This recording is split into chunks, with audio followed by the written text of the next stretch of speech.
In case you think there's some chance that the money changers got communism going and then lost control, in 1992, the Washington Times reported that Russian President Boris Yeltsin was upset that most of the incoming foreign aid was being siphoned off, quote, straight back into the coffers of Western banks in debt service, close quote. No one in his right mind would claim that a war as large as World War I had a single cause. Wars are complex things with many causative factors. But on the other hand, it would also be equally foolish to ignore as a prime cause of World War I those who would profit the most from the war. The role of the money changers is no wild conspiracy theory. They had a motive, a short-ranged, self-serving motive, as well as a long-range political motive of advancing totalitarian governments, with the money changers maintaining the financial clout to control whatever politician might emerge as the leader.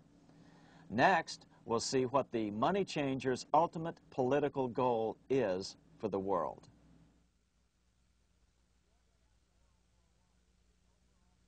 Shortly after World War I, the overall political agenda of the money changers began to be clear. Now that they controlled national economies individually, the next step was the ultimate form of consolidation, world government. The new world government proposal was given top priority at the Paris Peace Conference after World War I. It was called the League of Nations, but much to the surprise of Paul Warburg and Bernard Baruch, who attended the peace conference with President Wilson, the world was not yet ready to dissolve national boundaries. Nationalism still beats strong in the human breast.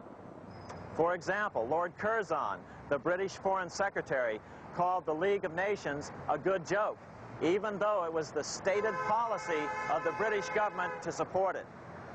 To the humiliation of President Wilson, the U.S. Congress wouldn't ratify the League either.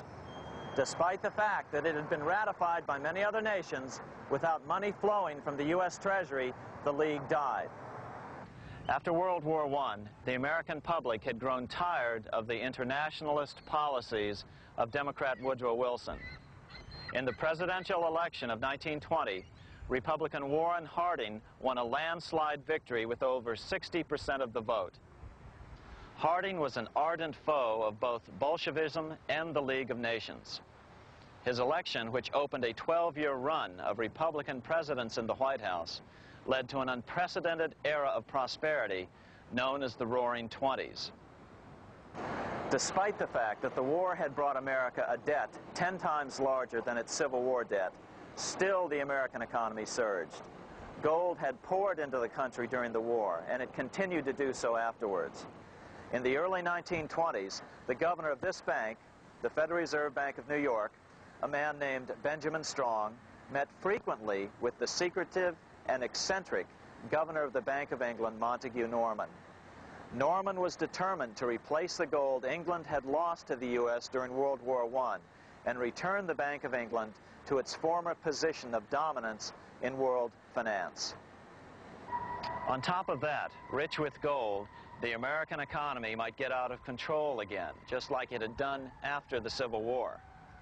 During the next 8 years, under the presidencies of Harding and Coolidge, the huge federal debt built up during World War I was cut by 38%, down to $16 billion, the greatest percentage drop in U.S. history.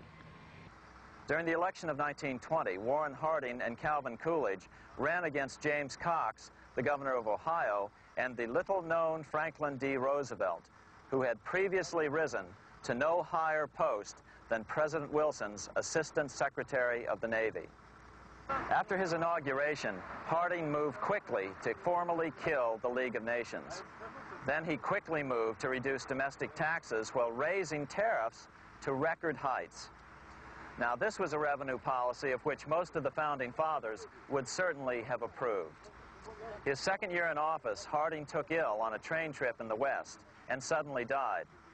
Although no autopsy was performed, the cause was said to be either pneumonia or food poisoning.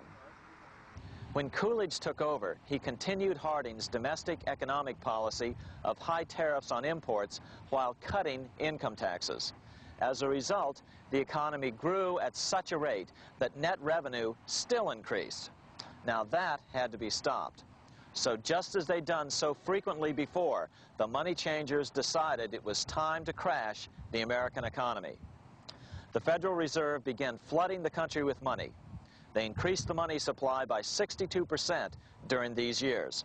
Money was plentiful. This is why it was known as the Roaring Twenties.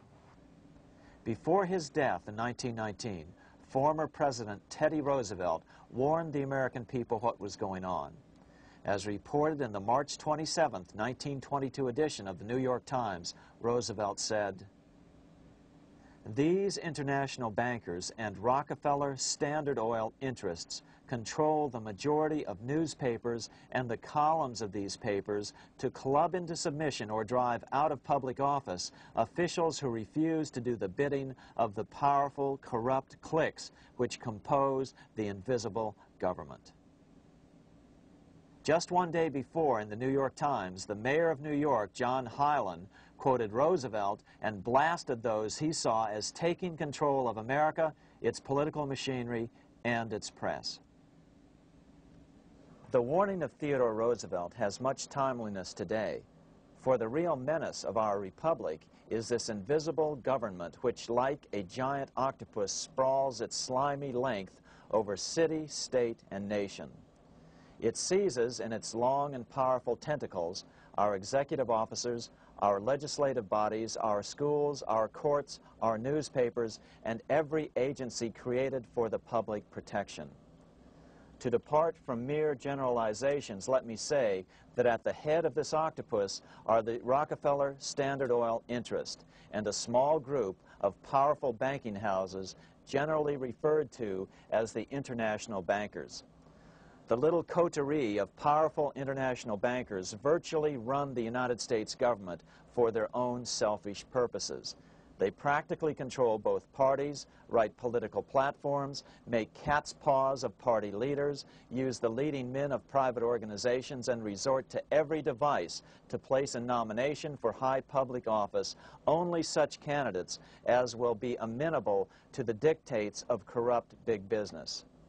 These international bankers and Rockefeller Standard Oil interests control the majority of newspapers and magazines in this country. Why didn't people listen to such strong warnings and demand that Congress reverse its 1913 passage of the Federal Reserve Act? Because remember, it was the 1920s. A steady increase in bank loans contributed to a rising market. In other words, just as it is today, in times of prosperity, no one wants to worry about economic issues.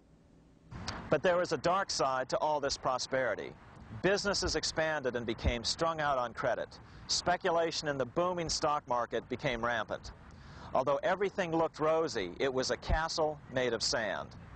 When all was in readiness, in April of 1929, Paul Warburg, the father of the Federal Reserve, sent out a secret advisory warning his friends that a collapse and nationwide depression was certain. In August of 1929, the Fed began to tighten money. It is not a coincidence that the biographies of all the Wall Street giants of that era, John D. Rockefeller, J.P. Morgan, Bernard Baruch, etc., all marvel that they got out of the stock market just before the crash and put all their assets in cash or gold. On October 24th, 1929, the big New York bankers called in their 24-hour broker call loans. This meant that both stockbrokers and customers had to dump their stocks on the market to cover their loans, no matter what price they had to sell them for. As a result, the market tumbled, and that day was known as Black Thursday. According to John Kenneth Galbraith, writing in The Great Crash, 1929, at the height of the selling frenzy, Bernard Baruch brought Winston Churchill into the visitors' gallery of the New York Stock Exchange here to witness the panic and impress him with his power over the wild events down on the floor. Congressman Louis McFadden, chairman of the House Committee on Banking and Currency from 1920 to 1931, knew who to blame. He accused the Fed and the international bankers of orchestrating the crash.